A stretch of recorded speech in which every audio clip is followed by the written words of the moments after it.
आज का विषय हमारा है जो हम लोग विमर्श करने वाले हैं आप तमाम लोगों से, महिला आरक्षण बिल हकीकत या भारतीय जनता पार्टी की जुमलेबाजी। कल आप लोगों ने देखा कि हमारे पार्टी के माननीय राष्ट्रीय अध्यक्ष परम आदरणीय श्री राजीव रंजन सिंह ललन सिंह साहब ने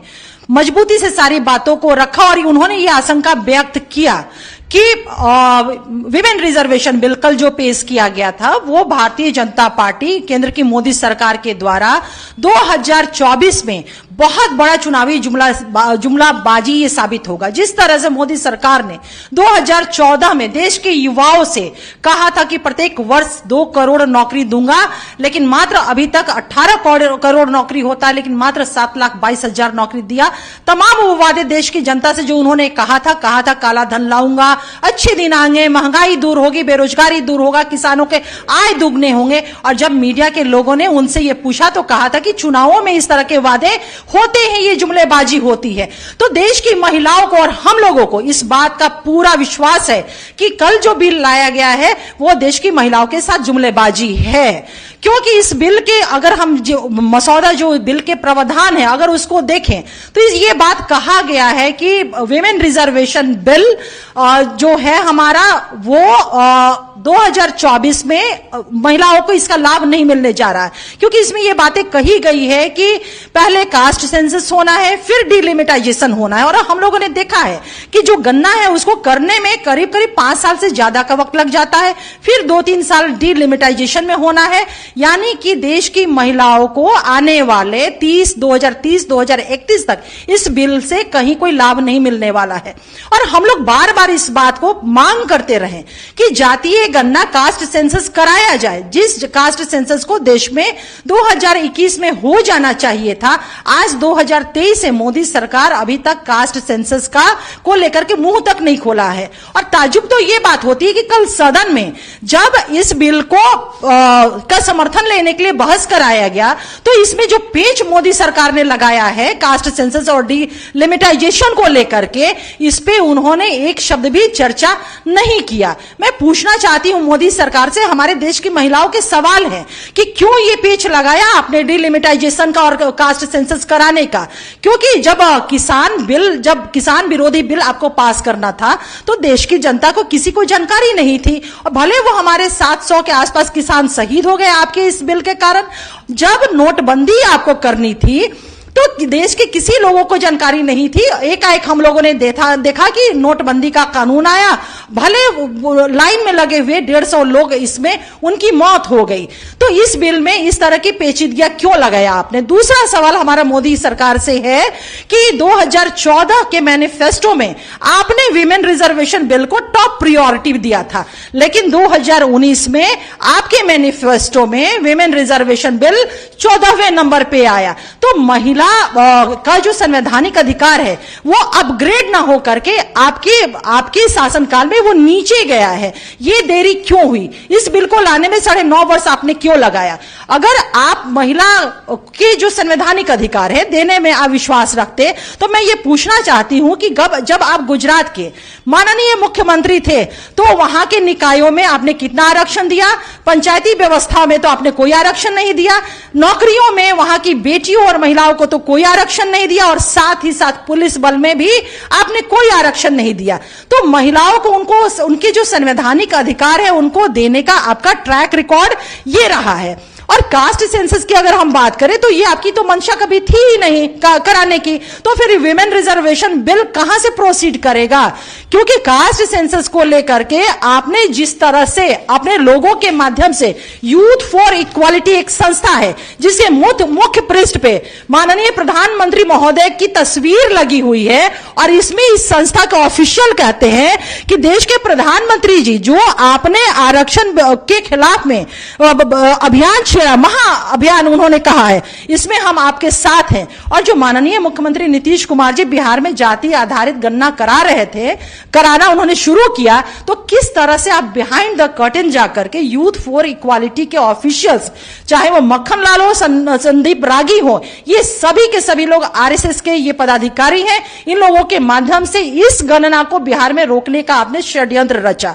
जब ऑनरेबल हाई कोर्ट ने आपके पिटीशन को, आपके लोगों के पिटीशन को को रद्द कर दिया, डिसमिस कर दिया, ये कहते हुए कि मुख्यमंत्री जी के न्याय के साथ विकास की जो उनकी परिकल्पना और धारणा और जो वो नीतियां बना रहे हैं, इसके लिए ये गणना जरूरी है क्योंकि साइंटिफिक डाटा चाहिए। लेकिन देश के स्तर पे आपने तो कास्ट सेंसस कराया नहीं, आपने तो मुंह खोला नहीं। भले पाकिस्तान जैसा गरीब देश वो अपना कास्ट सेंसस करा चुका है, विश्व के 80 देश अपने कास्ट सेंसस करा चुके हैं, लेकिन आप जाति आधारित गणना नहीं कराएंगे, इसलिए कि आप महिला विरोधी, आप संविधान विरोधी, पिछड़ा, अति पिछड़ा और दलित विरोधी हैं, इसलिए आपको ऐसा कराना ही नहीं है। तो मैं दावे के साथ कह सकती हूं कि आपने जो कल बिल लाया है सदन में, वो देश की महिलाओं के साथ राजनीतिक धोखा है, राजनीतिक छल है और ये बहुत बड़ा जुमलाबाजी साबित होगा। मैं आगे की बातों को कहने के लिए मैं डॉक्टर भारती मेहता जी से आग्रह करूंगी कि वो आपसे मुखातिब हों। धन्यवाद अंजुम जी। आज जेडीयू के इस औपचारिक सोशल मीडिया प्लेटफॉर्म के माध्यम से हम जेडीयू बिहार प्रदेश की तीनों महिला प्रवक्ता श्रीमती अंजुम जी, सुश्री अनुप्रिया जी और मैं कुछ सवाल लेके हाजिर हुए हैं। जो सवाल ये हमारा भारत की केंद्र सरकार और इंडिया के स्वरूप में आने के बाद हताशा की स्थिति में आदरणीय नरेंद्र मोदी जी ने जो निर्णय लिया है अचानक महिला बिल को लाने का और भावनात्मक तौर पर यह दिखाने का कि जो नया संसद भवन बना है उसमें प्रथम बिल जो मैं पारित करवा रहा हूं वो भारत की आधी आबादी को समर्पित है। हमारा स्पष्ट तौर पर यह कहना है कि ये पुनः आदरणीय नरेंद्र मोदी जी के द्वारा की जा रही एक बड़ी जुमलेबाजी है। जैसा कि अभी पूर्व में अंजुम जी ने कहा कि 2014 में यह चुनावी एजेंडे में महिला बिल उनका नंबर 1 पे था, 2019 में 14वें नंबर पे था और आज उनके शासन काल के पौने 10 वर्ष होने के बाद उनको अचानक ये याद आया कि हमें महिला रिजर्वेशन बिल ले आना चाहिए, क्योंकि अब हम इंडिया के सामने कमजोर पड़ रहे हैं। मेरा यह कहना है कि मोदी जी, आपने पुनः जो आपकी फितरत रही है बेटियों को छलने की, भारत की बेटियों को, इससे आप बाज नहीं आ पाए और पुनः आपने जो महिला बिल लाया और महिला बिल में सभी दलों का, सिर्फ 2 सांसदों ने की सहमति नहीं रही, सबों ने गर्मजोशी से उसका स्वागत किया और बिल भारी बहुमत से पास हुआ। मगर आपने जातीय जनगणना नहीं कराया और जातीय जनगणना के बाद परिसीमन के अभाव में अब साथ में यह क्लॉज लगा दिया गया कि यह 2029 से लागू होगा। बहुत आश्चर्य और शर्म की बात है कि महिला बिल हमने लाया, हमने उसको पास कराया, मगर इसका लाभ आपको 2024 में नहीं मिलेगा। 2029 तक भी अब तो हमारा हृदय नहीं मान रहा कि हमें आरक्षण बिल का लाभ 29 में भी मिल पाएगा, क्योंकि 10 वर्षों के शासन काल में आप जातीय गणना नहीं करा सके, जबकि विश्व के 80 राष्ट्र इस जातीय गणना को कोरोना जैसी महामारी के दौर में भी करा चुके हैं और पाकिस्तान जैसा आर्थिक रूप से कमजोर राष्ट्र भी इस गणना को करा चुका है। ऐसी स्थिति में हमें लगता है कि पुनः आपने ओबीसी, एससी और एसटी महिलाओं के लिए कोटा न देकर आपने पुनः एक भ्रम की स्थिति पैदा की है कि इसमें जो ताकतवर समाज की महिलाएं होंगी उन्हें ही मौका मिल पाएगा और जो कमजोर समाज की महिलाएं हैं, बेटियां हैं, वर्कर हैं, वो शायद इसका लाभ कदापि नहीं ले पाएंगी। और हम पुनः अपने उस डिमांड को दोहराते हैं कि कोटा के अंदर कोटा का प्रावधान किया जाए और यूपीए के द्वारा पहली बार जिस बिल को लाया गया था और उसको पुनः आपने नए पैकेजिंग के तौर पर, चूंकि मार्केटिंग का तो एक्सपर्ट है बीजेपी, आपने 128वें संविधान संशोधन के माध्यम से उसको लाया। हम एक तरफ आभार प्रकट करते हैं कि महिला बिल पास हुआ सबके सहयोग से, और आदरणीय नीतीश कुमार जी ने न केवल भारत में बल्कि विश्व में जो महिला सशक्तिकरण का 50% रिजर्वेशन देकर जो उन्होंने मिसाल कायम किया है, सरकारी नौकरियों से लेकर और ग्राम स्वराज की स्थापना तक में, काश आप उसी तर्ज पर इस महिला बिल को लाकर हम तमाम बेटियों को न्याय दे पाते तो हम आपका आभार प्रकट करते। पुनः हमारा डिमांड है कि आप कोटा के अंदर कोटा सुनिश्चित करें और तब इस महिला बिल को आप एक्सिक्यूट करें। अब मैं ये प्लेटफॉर्म सुश्री अनुप्रिया जी को दे रही हूं। बहुत बहुत धन्यवाद दी। जैसा कि आप सभी आज जनता दल यूनाइटेड के सोशल मीडिया प्लेटफॉर्म पे आज हम सभी तीनों महिला प्रवक्ता ने बीजेपी की असली चाल, चरित्र और चेहरे का जो उजागर कर रहे हैं। देखिए, यह जो समय चुना है बीजेपी के नेताओं ने और बीजेपी के सरकार ने, यह मुझे संदेह लगता है कि यह महिला सशक्तिकरण की बात ना कर करके बस एक बहुत बड़ा जुमला और एक भद्दा मजाक देश की महिलाओं के साथ में की। ठीक है कि आपको याद आ रहा है, चला चली की बेला है, अब आपको महिला याद आ रही है, महिला आरक्षण बिल याद आ रहा है। लेकिन 2014 में जब आप सरकार आपकी बनी थी, तब आपने कहा था कि हम महिलाओं के सशक्तिकरण पे काम करेंगे। लेकिन आपकी जो मेजोरिटी की सरकार थी 2019 में भी, 2014 में भी आपके पास वह नंबर था जिसमें आप पहले से पारित राज्यसभा में जो बिल 2010 में पारित हुआ था, आप उसको उसी बिल को लाते तो बिना इफ बट, बिना किसी संदेह के आज आगामी 2024 के चुनाव में महिला उस आरक्षण का लाभ उठा पाती। लेकिन नहीं, आपकी मंशा गलत थी। आपकी मंशा गलत थी क्योंकि आप कभी भी महिला सशक्तिकरण की बात ही नहीं करते हैं।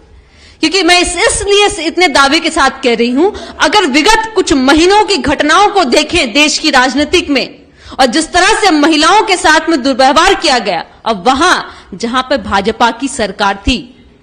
जहां पे डबल इंजन की सरकार थी, कई बार आए अमित शाह जी बिहार में और कहते हैं कि डबल इंजन सरकार जहां है वहां पे महिलाएं सशक्त हैं, वहां के युवा के पास रोजगार है। लेकिन मैं आपको बता दूं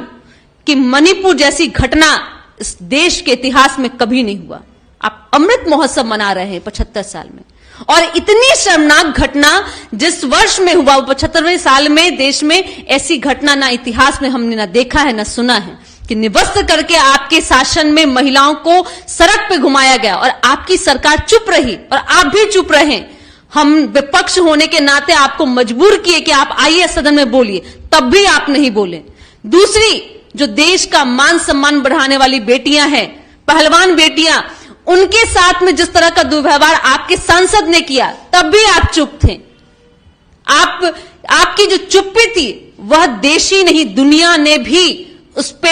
आपके ऊपर लालछन लगा दिया कि आप महिला के विरोधी हैं, आप बेटी विरोधी हैं, आपके लिए बेटी की